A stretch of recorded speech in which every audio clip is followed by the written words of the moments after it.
Hi there, and today I'm using an awful lot of light grey pieces to make brick henge.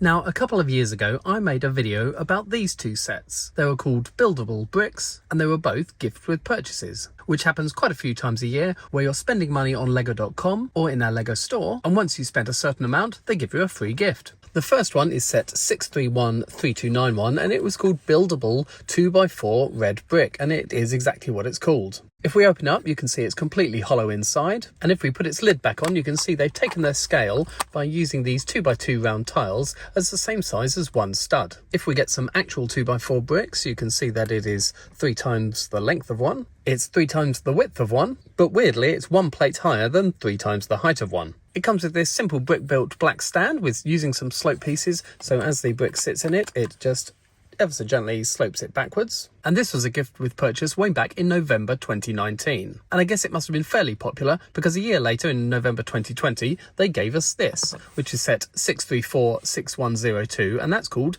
Buildable 2x4 teal brick, with, I guess, Lego going really out on a limb with their ideas for set names. Now, last year I was placing an order in a bricklink shop, and I found some of these pieces, and these are just 2x2 round tiles, but they've got the Lego logo stuck on them, and this is from set 76039, which was called Ant-Man Final Battle. And in that set, Ant-Man's been shrunk down in size, and has obviously come across some Lego bricks. So I bought myself a whole bunch of them, and I built myself my own Buildable 2x4 yellow brick. Only the good thing about this version is obviously it's got the Lego logo on each of the studs. Now, I really like this idea of upscaled Lego bricks, and these 3 sit on a shelf just next to me where I do my filming. Now, I'm also a member of the Lego UK Railway Group, which is exactly what it sounds. It's a group of people mainly in the UK who build trains and railways out of Lego. And in one of their videos, I recently saw this, which is light grey versions of these buildable bricks put together to look a little bit like Stonehenge. Now, if you live outside the UK, there's the possibility you don't know what Stonehenge is, and it's a prehistoric stone circle in the south of England. Now, in its day, this would have been a complete circle of stones, but today much of it has gone. But to give you an idea of its size, each of these outer stones, which stands upright, are about 4 metres tall and about 2 metres wide. And bearing those sizes in mind, if you put minifig Jez next to one, I'm about 6 foot tall, so this is pretty much in scale. Now, using these buildable bricks to make a mini Stonehenge on the Lego UK Railway Group's layout was the idea of Lewis Bird. And I've contacted Lewis and he doesn't mind me stealing the idea, so I'm going to have a go at making my own with some slight alterations. But before I do, if you end up liking this video, please do give it a thumbs up and click subscribe and hit the bell icon to be notified of more Lego videos. But let's get back to prehistoric Stonehenge. Now, like I said, Lego made these 1 plate taller than 3 bricks high, but that's easily fixed by just not adding this single row of plates on the bottom. Now, the base is really easy. We're just using some 6x6 plates, and then we're using 1x6 bricks on the top and the bottom of them, like that. And then on the ends, we're using 1x4s. And that's our first layer done. So we're then going to add 2 1x10s, and then 1x6s down the sides, and that's all we need to do. Now, I really like having tiled surfaces in my builds, so I think the top of these are really quite fun to build. So first of all, I've got another 6x6 plate, and we're going to add lots of 1x6 tiles. So we're going to have 1 on the end, 2 in the middle, and 1 on the other end. Then we're going to put 2 1x1 tiles in the gaps there. And we're going to add 2 1x1 plates. Then we're going to add 2 1x2 tiles and 2 more 1x2 plates, like that. And we're going to build another one exactly the same and join those 2 together with 2 more 1x2 tiles, like that. Now, the studs on top are just a 2x2 round plate with a 2x2 round tile. Put them together, and then they can sit just on top of those plates that we've left the studs open on. So we've got 8 of those, and I'll add all those together like this, and then we can add the 2 parts together. So we've got our empty box, we've got our tiled lid, and if we add those 2 like that, we've got our finished Henge brick. Now, like I said earlier, because we didn't include that extra row of plates underneath, it is one plate lower than the others, but that's absolutely fine. Now it is truly 3 times the size of a regular 2x4 brick. But obviously Stonehenge was an absolutely massive stone circle, so we can't just have one of them, we need to get some more.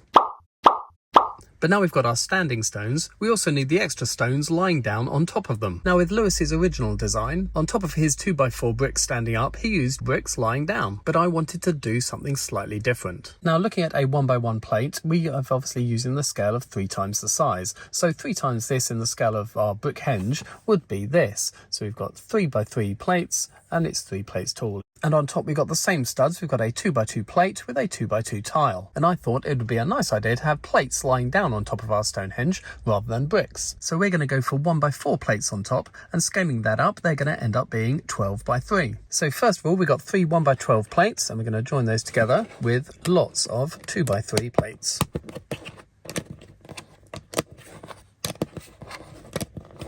And we've got our base for our plate. And then same as the brick, we're going to do 1x6 tiles down the edges.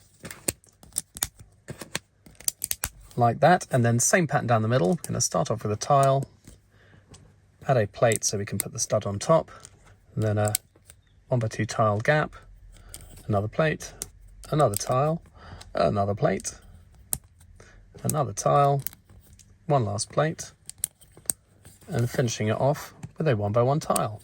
And then we've got the basis of our plate. Then all we need to do is finish it off with our 2x2 studs. So we've got 4 of those going the 1, 2, 3, 4. And there we have a scaled up 1x4 plate. But of course we can't just have one of those, can we? To stretch the gaps between 4 bricks, we need 3 plates. But as we all know, Stonehenge is a very ancient monument and it has decayed over the years. So if my brick henge ever goes into my Lego city, it wouldn't be right with it all looking pristine and new. So after some fiddling around in Bricklink Studio and messing around with lots of different shaped parts, I came up with this. And this is meant to be a more sort of dilapidated, crumbling away standing stone of brick henge. Now from the bottom it looks pretty normal, just like the other pieces. But up the top I've used lots of these wedge bricks and wedge plates and some triangular tiles and also some slope pieces to make it look like this is all broken away and is crumbling. And then while I was at it, I thought I should try and do the same for the plate. So I made this, which looks like a plate, but actually it's also broken in half and has obviously fallen off the top and snapped when it's hit the ground. So here we have the finished article, and I'm really quite pleased with how it's come out. I've always liked these upscaled buildable bricks, and finding a way that I can use them in my Lego city is just a bonus. I'm glad I didn't make all the bricks neat and tidy, and I've got these slightly broken and dilapidated ones, but thanks to Lewis Bird once again for the original idea. Let me know your thoughts in the comments below, especially if you've got any ideas on how I could develop this. If you've liked the video, please do give it a thumbs up, and of course, please subscribe for more Lego videos.